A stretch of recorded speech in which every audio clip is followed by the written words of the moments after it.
Sa kasalukuyan, kamusta kayo Martians? Welcome back to the 365. Okay, so Martians, ngayon namumblema ho ako since kagabi. Buti na lang nakapag-upload tayo ng maaga. Kasi kung hindi, tapos sana ang daily vlog natin. Tapos ang daily vlog natin kung nataon tayo. Hindi ko alam bakit hindi ko alam ba't walang net ngayon. Pero ito, lalabas muna kami. Mag-aaramisan muna kami. Inaantok pa ako pero nagising na ako. Hindi ko lang na-record pala kung ilang oras yung tinulog ko. Pero Ilang oras ka ba natulog? saglit lang, mga 30 minutes ng pagkatulog mo, tulog na ako. Baka 12 na ako natulog kasi nanood pa ako ng onting Reacher. O, tingnan mo, hindi ko pa tapos yung Reacher. Jack Reacher.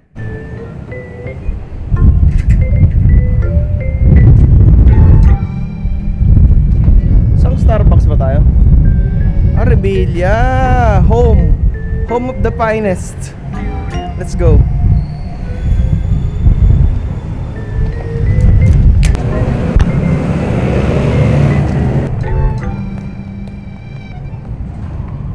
Grabe, ilang vlog ko na yung pinapakita ko na nandito ako palagi. Baka ano tong lugar na to? Baka sa'yo itong branch na Na guys, ako talaga may-ari nito. franchise.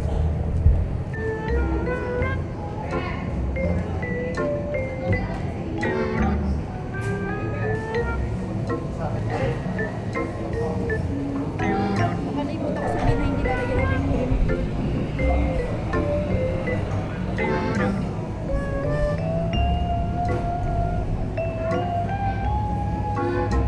Hindi mo kasi magaganon eh.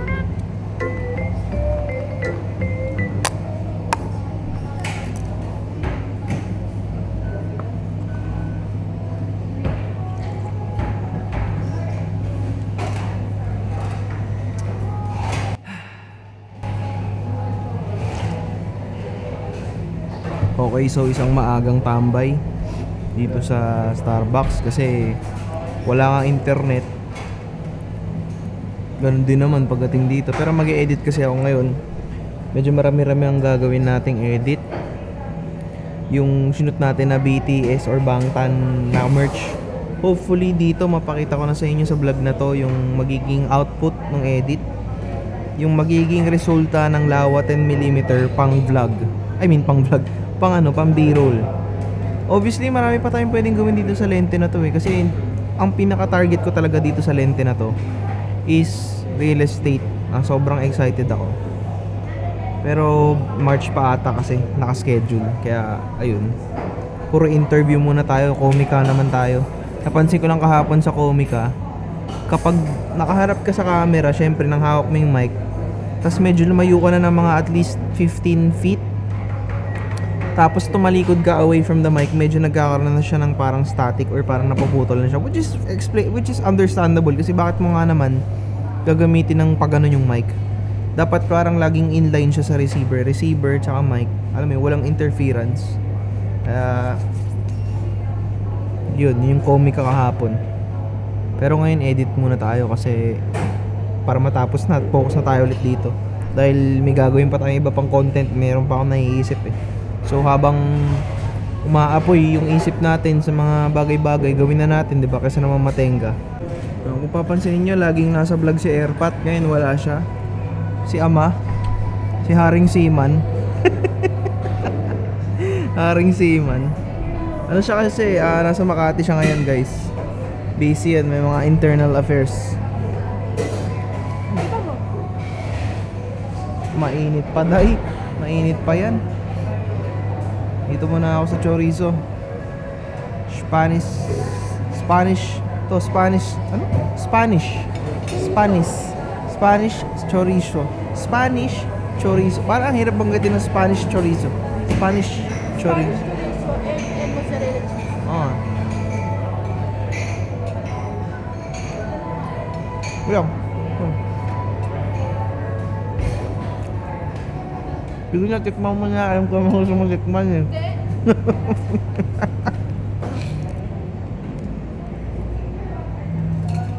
Corn dip. Okay, so Martians, nakabalik na kami dito sa bahay and ito, Inoobserbahan ko rin kasi yung lens. Gawa nga ng, siguro since nung nag-upgrade tayo, check ko yung setup everyday. Kung may something ba, may mali ba, may problema ba. So far, for daily vlogging, okay na okay yung microphone, okay tong tripod na Mantis Pad, okay din tong Lawa. Pero ito, ang tawag dito sa ginagamit ko ay mist filter po. Para, alam mo yun, para diffused yung contrast, yung highlights, para less harsh. So ito yung purong quality niya nang walang nakalagay na filter. Pero kapag nilagyan ko ng filter, 82mm, naka-step up ako from 77 to 82. Nagkakaroon ng vignette sa corners. So, to all my friends out there who's watching, kung meron kayong mare-recommend na filter, well, of course, bukod sa Nisi, bibili ako ng Nisi na ND filter. Pero kasi yung style ko, meron ako laging diffusion and lagi ako merong pro mist para maganda. Para mas ayun nga lang, kita niyo yung vignette sa gilid. Pero kapag na-screw in na siya, feeling ko kailangan mas malaki para walang vignette. Dapat 95mm siguro. Ayan, may vignette na slide. Oh. Ayun, meron, 'di ba? Pero kapag i-on ko yung active stabilization, wala na yung vignette. So far today, wala pa naman tayong ganap kasi long weekend to. Puro lang din ako edit, tsaka meeting as usual, edit at meeting dahil yun, basta puro edit at meeting. Kailangan natin mag-focus kasi may malaking project nga kasi tayo na gagawin. Ninaplano ko yung mga next few steps. Inihintay ko pa yung bagong ilaw na binili natin. Super duper lang naman yun. Light na ilaw lang naman. Tsaka yun, may mga i-unbox pa tayo. Napansin ko parang recently kailangan talaga may binibili ako na tech related sa channel ko. Para makapag-upload tayo ng mga ina-unbox. Para meron pa tayong testingin. But so far, masasabi ko lang na yung setup ng camera ko ngayon, itong pinaka-vlogging setup na to, super duper satisfactory, 100%. At saka, yung resulta ng B-roll, ito yung first latag ko, panoorin nyo muna.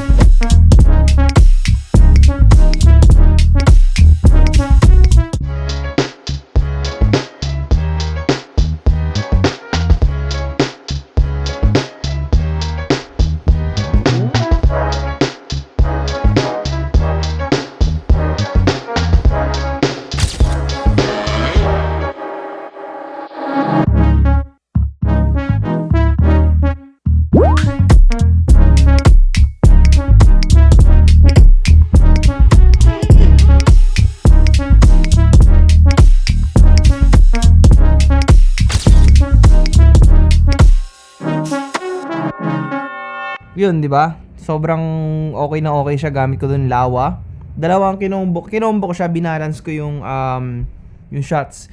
Lawa 10mm pang mga POV shots na ganito, grab shots or mga wide angles, and 35mm f1.2. Kung papansinin nyo ngayon, sobrang sharp at sobrang solid ng 35. Medyo nag-start na akong ma-appreciate siya. Tsaka yung gamit kong gimbal dito is RS4. Ayun, masaya. So, super solid. Solid naman din. Ang ano lang talaga natin, next goal is magkaroon ng A7S4 at magkaroon ng camera pang photo. Pang mga thumbnails natin, product shots, alam mo yun, pag may dumarating. Hopefully, yung Hohem gawin ko na siya ngayon. Isa inuuna ko pa yung edit. Alam niyo naman, pag nabaon tayo sa edit, hindi tayo pwedeng masyadong gumawa ng ibang bagay para, alam mo, isang focus lang. Damn. Wala pa ako masyadong naiisip na dapat idiin sa inyong pag-usapan, pero sana yung topic kahapon, yung vlog natin kahapon, napanood nyo, nagustuhan nyo, napansin ko, ang taas ng retention nun. Mukhang maraming nakinig sa kwento natin, ha. Wala naman na akong gustong i-add doon kasi yun naman yung reflection eh. Pero meron tayong isang nag-comment na gusto niyang malaman yung kung paano tayo nag-scale up at nag-progress as a videographer. Siguro yun yung isa sa mga pwede natin pag-usapan next. Damn. Let's see. Kakain muna ako, gutom na ako eh. Yun. Okay. Testing.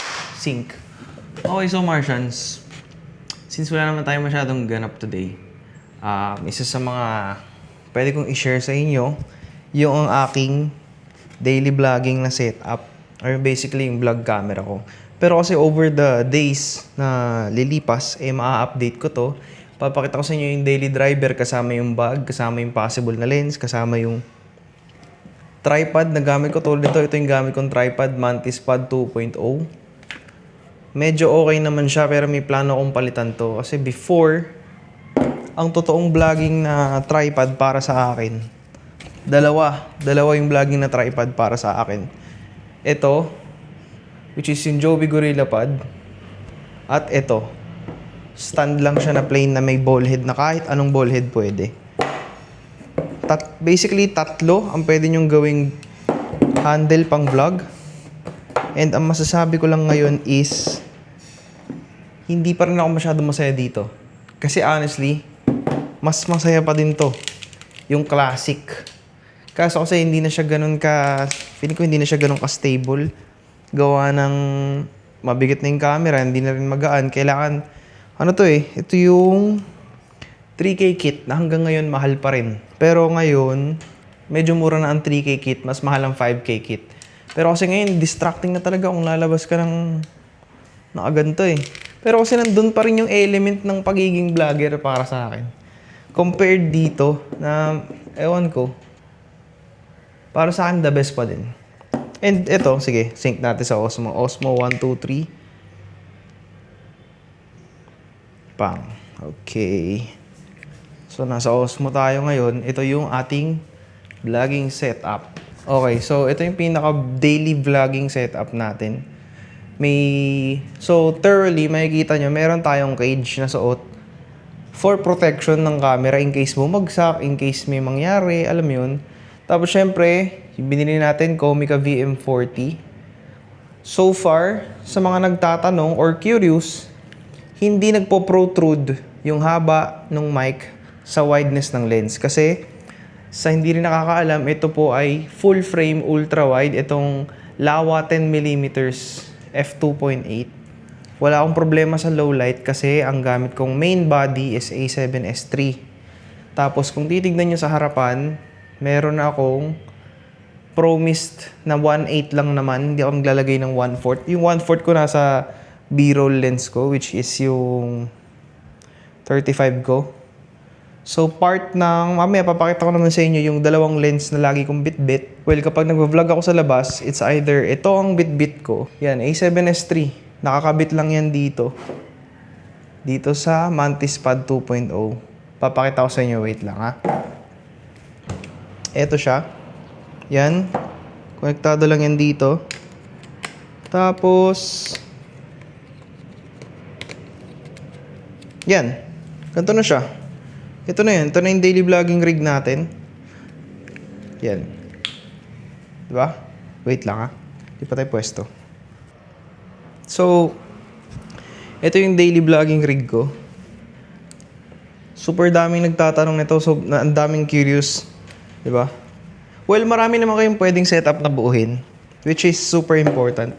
Tsaka depende kasi ito sa style mo. Ako trip at in love ako sa wideness nitong Laowa. Kaya para sa akin, it's the best. Kasi, binibigay niya yung wideness na kailangan ko at yung wideness na para sa akin as a vlogger talaga.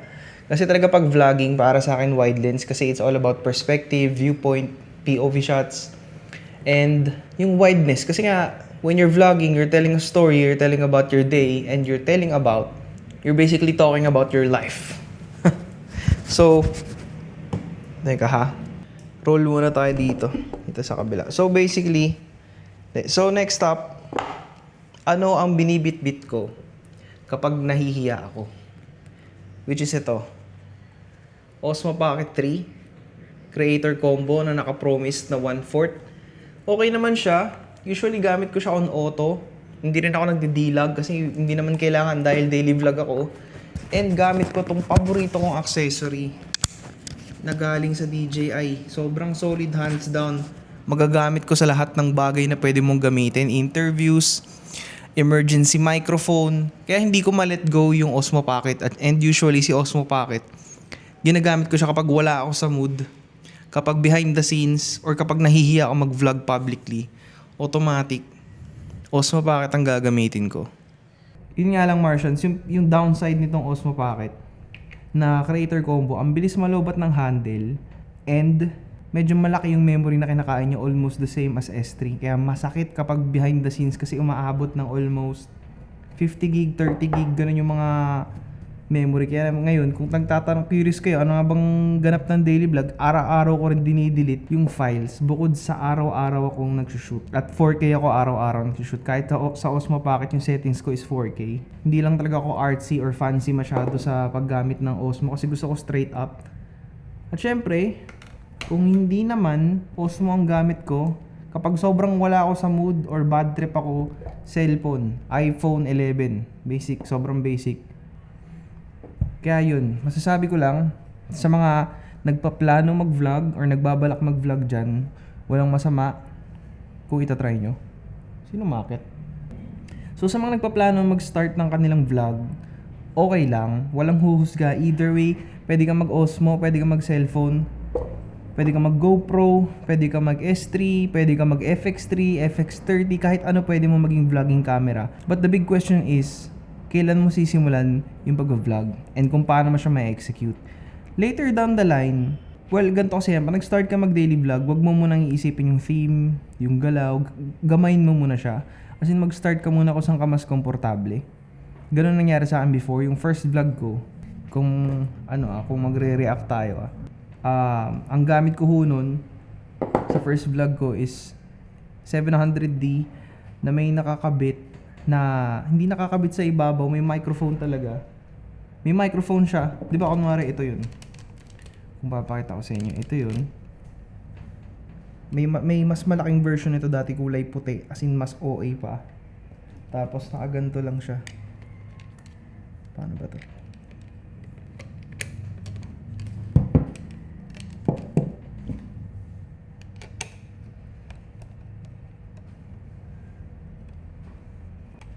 Ganto yung itsura ng vlogging setup ko dati, pero mas malaking tripod, 700D, may flip screen, pero yung plot twist, kung alam niyo yung mga sinaunang, well, hindi naman sinauna, yung mga current microphone, yung microphone talaga na hinahawakan ng paganto, nakakabit yung microphone dito sa ganto, kasi wala pa akong Boya. Ang una kong mic nun is Boya.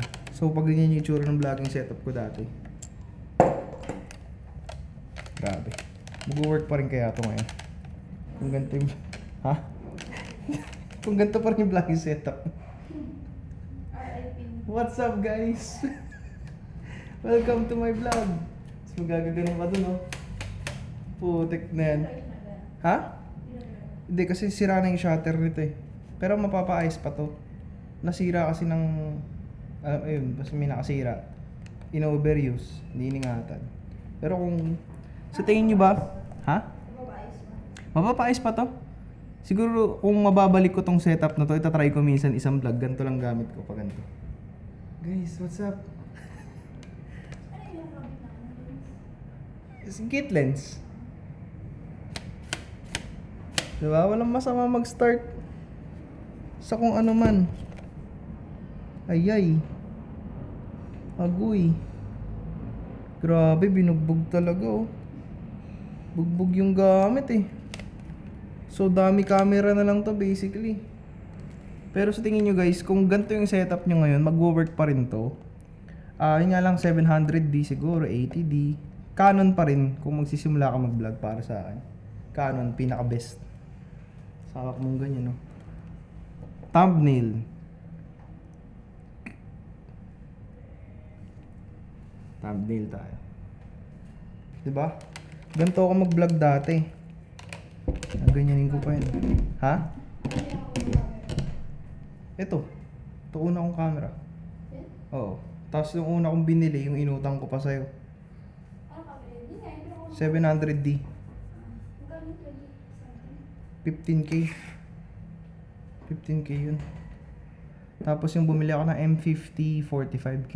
Pero ako, Parang ang gusto kong balikan yun eh. Gusto kong buuhin ulit yung setup na yun. Tapos mag-daily vlog ako ng yun ang gamit ko. Parang lang. Kasi yun nga lang, mawawala lahat ng quality na meron itong vlog na to.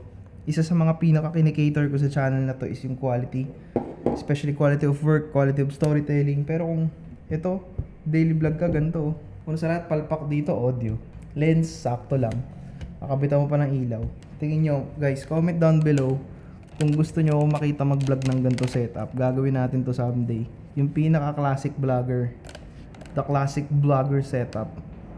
Seryoso, iba yung pakiramdam kapag Joby Gorilla pa. The best pa din ang Joby. Para sa akin, shoutout kay Joby Philippines dahil in-ignore nyo yung PM ko sa inyo na baka sakaling meron kayong 5K kit na pwedeng sponsoran. Pero okay lang naman. Okay lang.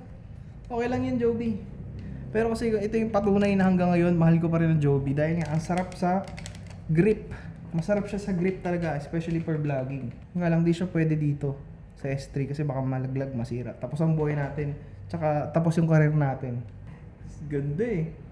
Huwag tathumbnailan ko ulit.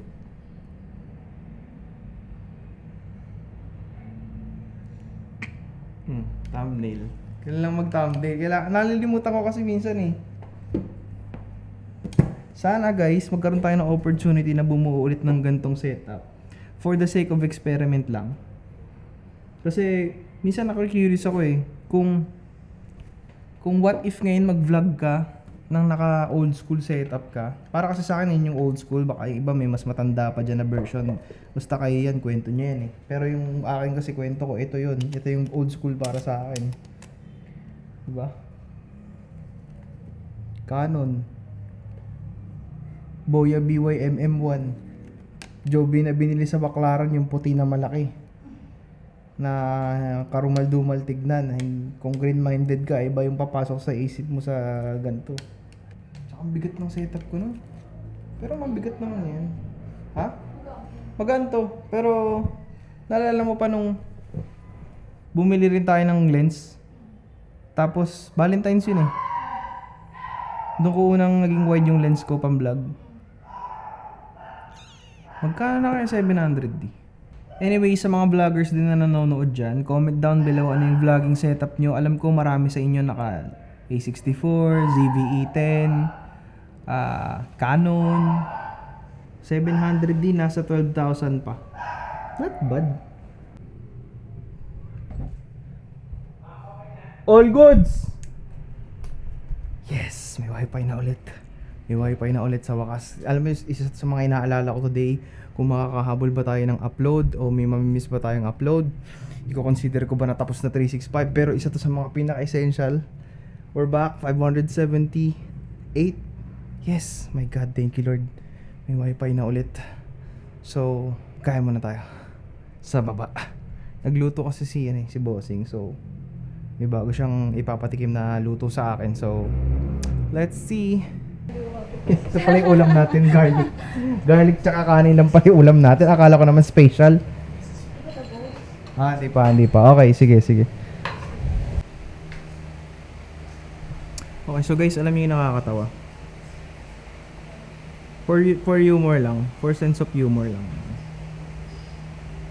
Tuwing wala tayong topic sa vlog, ang pag-uusapan natin, yung daily vlog setup ko. Tuwing idle, walang gagawin, walang ganap. Pag-uusapan lang natin paulit-ulit daily vlog setup. With a twist. Excited na ako sa lulutuin ni Bossing kasi medyo gutom na. Ha? Mirin, wala. Wala tayong mirin. Bakit ba lagi mo na lang kailangan ng mirin? Lagi na lang may mirin yung niluto mo. Ay, sa wakas may internet na. Okay, so guys, nga pala kung nakarating kayo sa part ng vlog na to, alam nyo na, more health, more wealth is coming your way. Lagi kong pinapractice yun eh, pero di ko pala nasimulan ng maayos, no? So, una sa lahat, big shout out pa rin. Well, sa nanonood ng vlogs natin, at syempre, shout out na rin. Specifically, time for a shout out from our previous video. Wait lang. Shout out kay Kapossible_TV. Boss, nice content. Love you. Love you too. Wishing you nothing but blessing and abundance. At salamat dahil nagustuhan mo yung content na ginawa ko.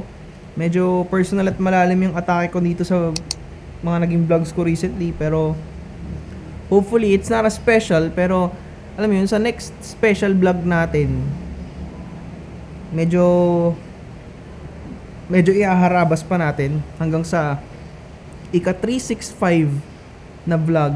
Yun dapat yung magiging pinakamagandang vlog na magagawa ko sa buong buhay ko. Dahil isa sa mga goals this time of year, or well actually, isa sa mga goals this year, makagawa ng vlog na mas maganda pa sa vlog kahapon. Which is super hirap nun dahil kahapon ang ganda ng topic natin.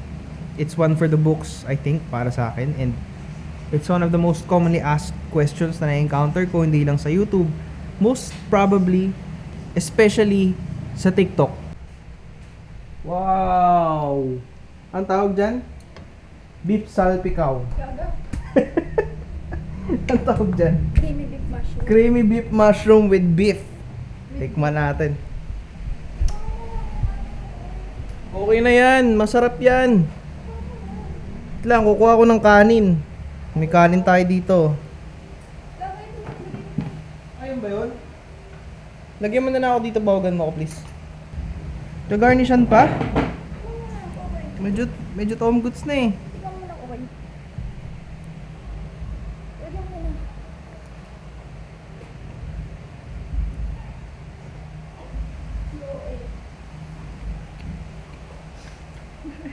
Wait lang, ako muna. Ito, gutom na ako. Lalagyan ko muna ng plating. Pwede lang kumabit. Harap. Parang matigas pa. Pero okay lang pala, okay lang. Ako, goods na ako. So, binalik sa kusina yung pagkain natin, guys.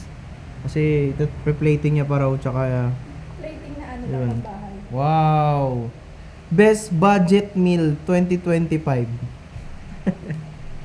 May garlic pa. Ay, gusto ko yung may sabaw. Okay. Creamy beef mushroom with beef. Natin.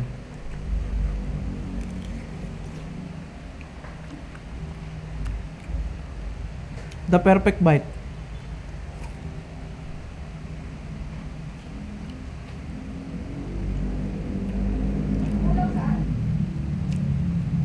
Kulang yung niluto mo.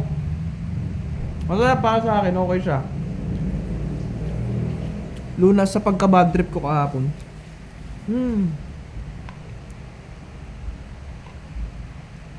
Sana kahapon mo ba ito niluto?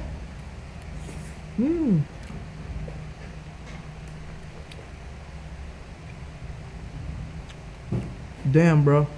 This is nice. Gusto kong pasalamatan yung nanay at tatay mo na ginawa ka nila sa mundo, na binuo ka nila nung araw na dapat ka nilang buuhin.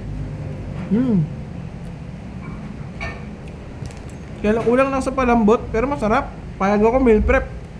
Hindi, freezer to pag ganito. Pero sarap, ang lambing. Hindi ako nagre-react ng ganito para sa vlog. Ganito lang talaga ako kumain pag masarap yung food. Another!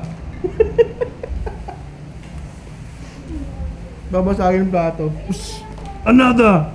Ha?